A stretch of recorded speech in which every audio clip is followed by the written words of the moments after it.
Bonjour et bienvenue dans le book haul de mars. Oui, alors comme vous voyez, hein, je me décale à côté d'Hector, il y a les deux coups de cœur, la petite sonneuse de cloche et à crier dans les ruines. Bah oui, je les mets toujours en évidence. Alors, dans ce book haul de mars, vous allez voir, il n'y a pas beaucoup de livres. Sachant qu'il y en a deux que j'attends, que j'ai acheté à l'étranger et que je n'ai pas reçu parce que en fait la poste a mis le paquet à disposition dans un quartier qui est assez loin de chez moi et comme en ce moment j'ai un peu de mal pour des raisons personnelles à avoir un peu de temps pour aller là-bas et vu que les horaires ne correspondent pas aux gens qui travaillent bien sûr, c'est toujours à la poste restante. Voilà, donc j'attends patiemment de les avoir. Donc je pense que d'ici une semaine, je devrais les avoir. Donc je les réintégrerai, puis je vous les présenterai dans le point lecture de la fin du mois. Alors, il y a des romans, il y a pratiquement que des romans. Il y en a deux tout petits. Alors je vais commencer par les petits que j'ai achetés à une des librairies que j'aime bien à Marseille qui s'appelle Au Bon Limier. Au Fin Limier. Oh là là, ça commence. En fait, c'est deux petits trucs. Alors quand je vous dis petit, c'est petit quoi. Alors, c'est un truc que vous lisez en 2 minutes chrono sur le canapé. Évidemment, quand j'ai vu Richard Matheson et Marion Zimmer Bradley, eh ben, je me suis dit, vas-y, vamos a la playa. Dans le site enfin, dans le truc de Le Passager clandestin, alors ça vaut rien du tout, hein, 5 et 9 euros. Il y en a un, c'est une société qui régule le vieillissement de la population. Et l'autre, elle imagine une société d'abondance frugale soustraite à l'empire de la technologie. Voilà. Alors, je ne sais pas pourquoi. Alors, en fait, celui-là, j'avais vraiment envie, parce que le thème me disait... En fait, ça, c'est le dessin qui m'a attirée, parce que j'ai eu l'impression que ça ressemblait à un vaisseau Star Wars. Non, mais quand je vous dis que... Hein, voilà. Donc, c'est tout petit, je vais le lire très, très facilement. Très très vite. J'ai un peu zioté, voilà. J'avais vraiment envie. Et puis en plus, ils sont trop choupis. Donc voilà, c'est vraiment les deux. Alors après, il y en a celui que je vais vous présenter, je l'ai déjà lu parce que, ben, comme je l'ai dit dans le point lecture, je me suis retrouvée au milieu du mois de février en n'ayant plus de livres. J'avais des livres d'histoire parce que j'en ai deux en cours, dont un qui est en relecture, qui est derrière. Si j'arrive à l'attraper, cette merde. Je sais plus où je l'ai foutu. Il est quelque part par là.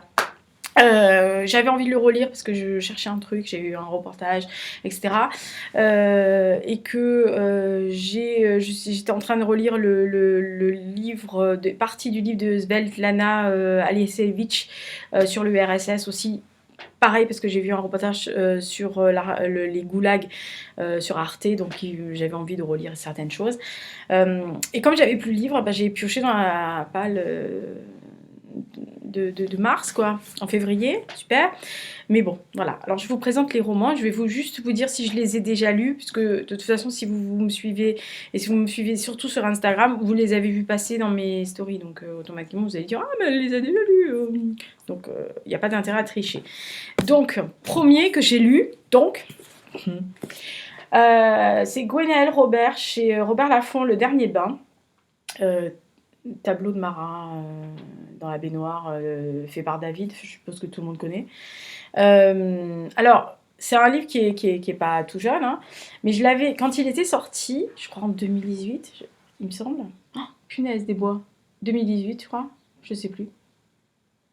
C'est pas 2019, je sais plus, enfin bref. Quand il est sorti, je l'avais vu, j'avais été intéressée et intriguée parce que l'auteur pouvait tirer de cette histoire-là, de la mort de Marat, par Charlotte Corday. Enfin, Charlotte Corday, elle a d'autres prénoms, mais on a retenu Charlotte Corday pour l'histoire. Et j'avais envie de le lire. Et en fait, je suis passée après celui-là, peut-être 2019, peut-être. Non, 2018. Et je suis passée à côté, je ne l'ai pas acheté, etc. Et la dernière fois, je l'ai trouvé en occasion, qui est vraiment même plus que de l'occasion, c'est carrément, il est pratiquement neuf. Hein. Et je me suis dit, oula, tiens, je voulais le lire celui-là, il faisait partie de ce que je voulais lire, donc on est à l'an 2, la France et surtout Paris, parce qu'on parle beaucoup de Paris et on est à Paris, est acculée par la Révolution française, par les règlements de compte, par la chaleur, parce que alors là elle est accablée, c'est une canicule de première catégorie visiblement. Et en fait, on croise, Gwenaël Robert va faire croiser plusieurs destins, s'entrecroiser plusieurs destins qui tournent autour de Marat, qui est dans sa baignoire, immergé parce qu'il a un problème de peau, qui empeste l'appartement, qui est purulent. Bref, on sent très bien les odeurs, je peux vous assurer en le lisant. Et on va dérouler cette histoire, elle va dérouler cette histoire avec plusieurs personnages jusqu'à la mort de Marat, puisque on sait ce qu'il en advient.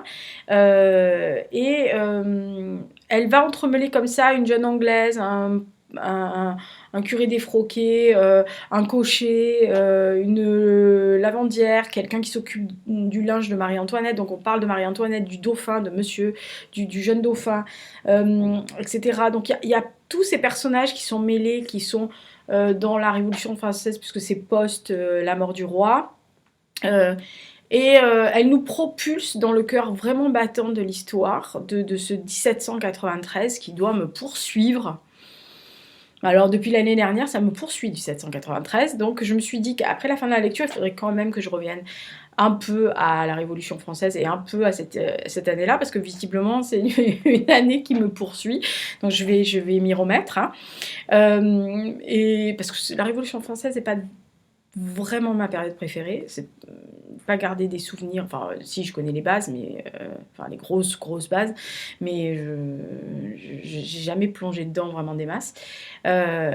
Et franchement, bah moi j'ai beaucoup aimé qu'elle gratte sous le vernis, quoi. En plus, elle nous explique et elle montre à la fin le fameux sabot de Marat, qui n'est absolument pas la baignoire que tout le monde imagine, parce que tout le monde a vu le tableau, tout le monde a vu la reproduction, mais on ne sait pas du tout dans ce dans quoi il était immergé, le gars. Donc voilà. Et il faut quand même savoir que Marat, outre sa figure de proue de la Révolution, machin, etc., a quand même envoyé à la potence quand même beaucoup de personnes, notamment en demandant aux Français de Bertha de la délation.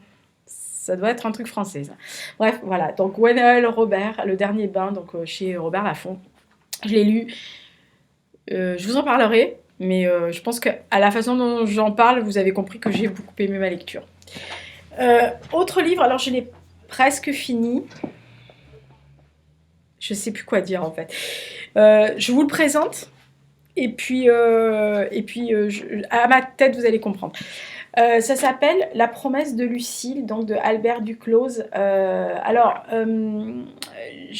Pour la petite histoire, c'est que j'ai repris l'abonnement de ma grand-mère chez France Loisirs. J'achète très peu, j'achète à peu près 1 ou 2 livres par trimestre chez France Loisirs. Et soit c'est parce que j'ai perdu un livre que je voulais lire et que je ne trouve pas en librairie, que je me dis tiens, je vais l'acheter là. Soit je me laisse une fois tous les semestre, je me laisse prendre vous savez, les recommandations qui sont faites automatiquement selon ce que vous achetez, sachant que je n'achète pas forcément tout le temps pour moi, donc, mais je me dis, bon, et le mois dernier, donc au mois de janvier, ils m'ont proposé ce livre-là parmi 3 ou 4, donc j'ai lu la 4e de couverture, enfin sur le site. Voilà. Donc en fait la 4e de couverture vous parle de Ludwig, un soldat allemand qui retrouve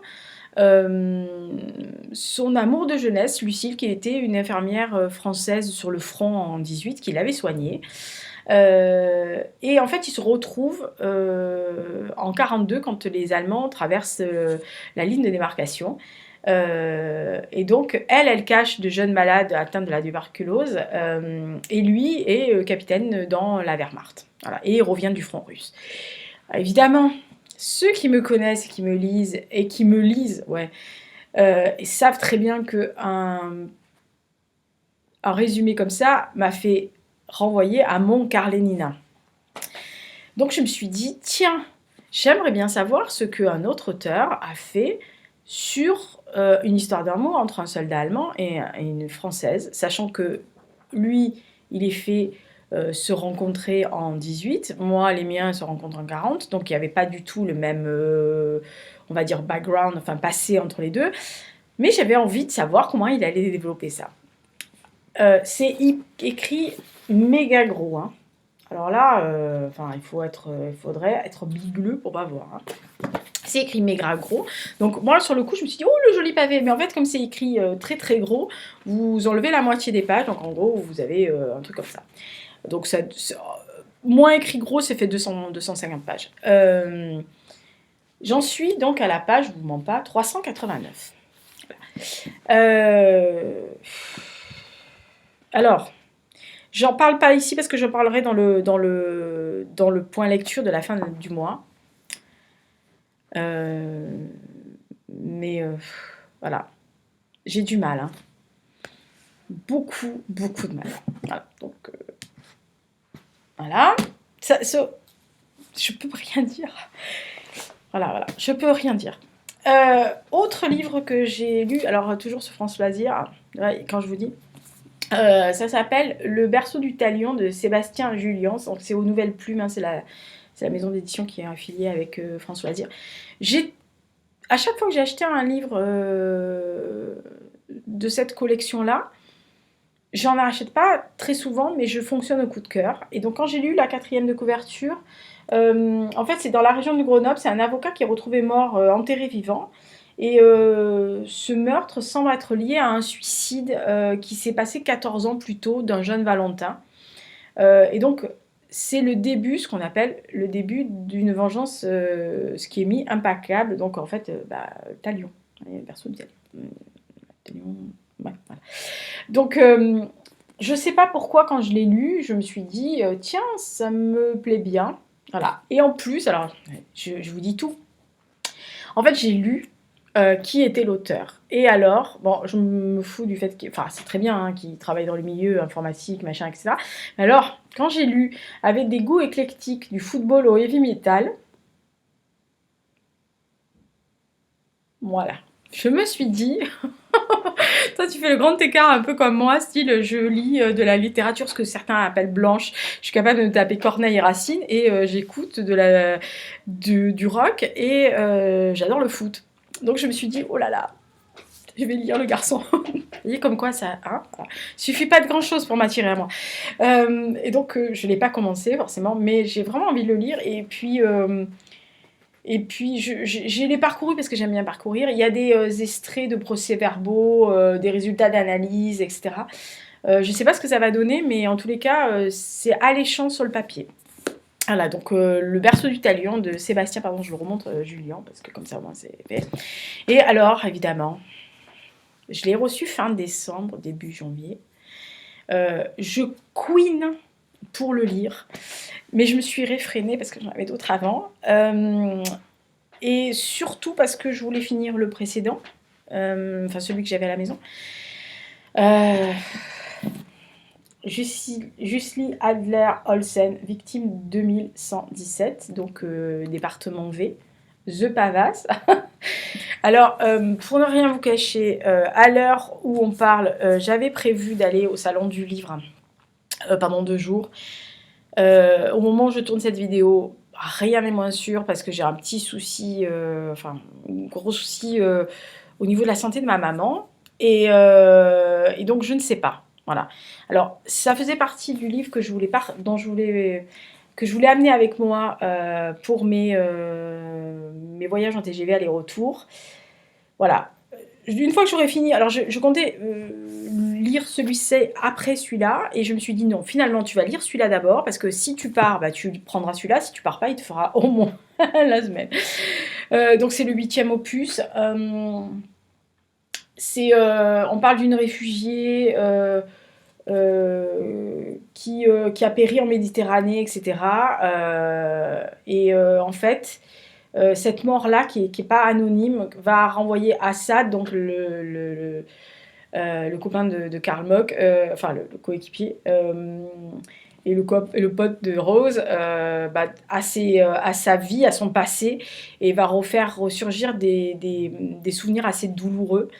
Et en fait, il est temps, d'après le résumé ce que disent, il est temps à ce moment-là de révéler à Karl et à toute l'équipe d'où il vient, qui il est, ce qu'il a fait avant, etc. Donc en fait, c'est une enquête qui est cette fois-ci son histoire, l'histoire d'Assad. qui est un personnage que j'aime beaucoup, même si j'aime bien Karl Mock, mais c'est un personnage attachant, je trouve aussi. Donc j'ai vraiment envie de le lire. Perso, c'est un des auteurs que j'aime bien parce que il m'a rarement déçu. Moi, j'avais adoré l'unité alphabet, par exemple. J'aime beaucoup le style d'écriture de Alder Olsen, donc ça fait partie des romans que je vais lire. Voilà, donc bah, j'en ai pas beaucoup. Je peux vous citer celui que j'attends. C'est L'Impasse de Antoine Chopin. C'est La Fosse aux ours qui l'édite parce que j'étais tombée amoureuse de son livre Partiellement nuageux l'année dernière, dont il fait partie du bilan de fin d'année des 10 incontournables de l'année 2019. J'aime beaucoup son écriture et quand j'ai lu le résumé, je me suis dit il faut que je le lise. Voilà. Donc il fait partie des livres que je vais lire en plus de ceux de mars, donc je vous le présenterai sûrement à la fin mars dans le point lecture. Je suis vraiment désolée, mais bon, merci à la Poste. Voilà, donc roman à lire, Jussi Alder Olsen, victime 2117, département V. Je pense qu'on est beaucoup adoré cette série-là. Le berceau du talion, donc de Sébastien Julien chez Nouvelle Plume. La promesse de Lucille que je suis en train de terminer de Albert Duclos avec beaucoup de difficultés, je vous en parlerai. Je voudrais pas le... mais bon bref. Le dernier bain de Gwenaëlle Robert chez Lafon que j'ai beaucoup aimé. Et donc les deux petits machins là que je vais lire facilement dans le bus. Vous voyez, ça va me faire un aller et un retour. Ça va être trop bien. J'adore. Voilà, donc oui, je vous les montre parce que je les aime beaucoup. Et puis merci à Caroline de la librairie Aubran Ligné, au fin Ligné, parce qu'elle a toujours des trouvailles, moi j'adore. Voilà, donc ça c'est les livres de mars, plus L'Impasse de Antoine Chopin. Et si j'ai pas assez, je piquerai dans ma palle de avril.